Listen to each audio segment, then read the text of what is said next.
অনেক সময় আব্বা এসে বলতো, শোনো তুমি যখন খাবা তোমার আশেপাশে দেখবা অনেক ছাত্র ভাইরা খাইতে পারে না, তাদেরকে একটু ডাক দিয়া মাঝে মাঝে খাওয়াবা। এমন একজন ছাত্র দেখেছিলাম, গরিব মানুষ, আমরা নাস্তা খাইতাম, সকাল 8টা বাজে তার নাস্তা কেনার পয়সা নাই, সে মসজিদে যায়া গরিব মানুষ ইশরাকের নামাজ পড়তেছে। গরিব, স্যান্ডেল পর্যন্ত শীতের দিনে ছিঁড়ে গেছে, অন্যের স্যান্ডেল পাই দিয়া বাথরুমে যায়, লুঙ্গি কয়েক জায়গা দিয়া তালি মারা,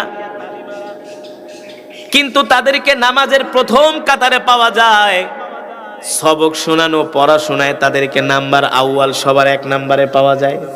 গরিব, নামাজে সবার কাতারে, মসজিদ মাদ্রাসার খেদমতে সবার আগের কাতারে।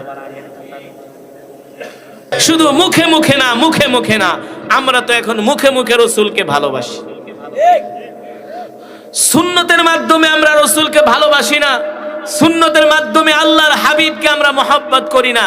যদি বলেন হুজুর সুন্নতের মাধ্যমে আমরা আল্লাহর হাবিবকে মহব্বত করি, আমি প্রশ্ন করতে চাই, কয়জনের পকেটে টয়লেট পেপার আছে, কয়জনের পকেটে ঢিলা কুলুব আছে, কয়জনের পকেটে মেসওয়াক আছে, কয়জনের পকেটে তাসবিহ আছে?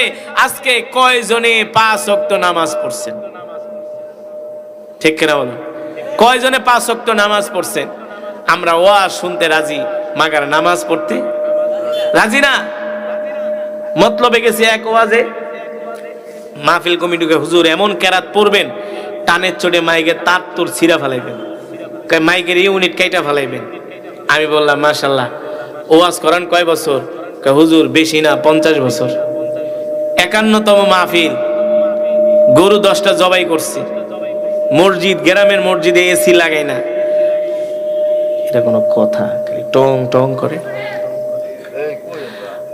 আমি বললাম গ্রামের মসজিদের ভিতরে এসি লাগাইছেন, ওয়াজ তো ভালোই শোনেন। হুজুর এই যে 10 গরু জবাই করছি, 50,000 মানুষ খাওয়াইমু, আজকে 50 বছর ধরে এই মাহফিল আমাদের, আজকে 50 বছর ধরে এই মাহফিল করি। সেক্রেটারি আয়গা, হুজুর এমন ওয়াজ করবেন যাতে মানুষ কাঁথার তলে থেকে উঠে আয়া পড়ে,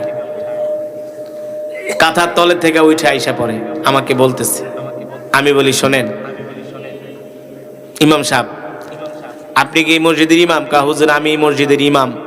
এই ভাই, বাস্তব ঘটনা শোনেন তো। ইমাম সাহেব, আপনার মসজিদে শুক্রবারে মুসল্লি হয় কেমন? জুমার দিনে। হুজুর একটা কথা কইলেন, পুরা মসজিদে জায়গা দেওয়া যায় না, ছাদের ভিতরে মানুষ দাঁড়ায়, এলাকার পোলাপান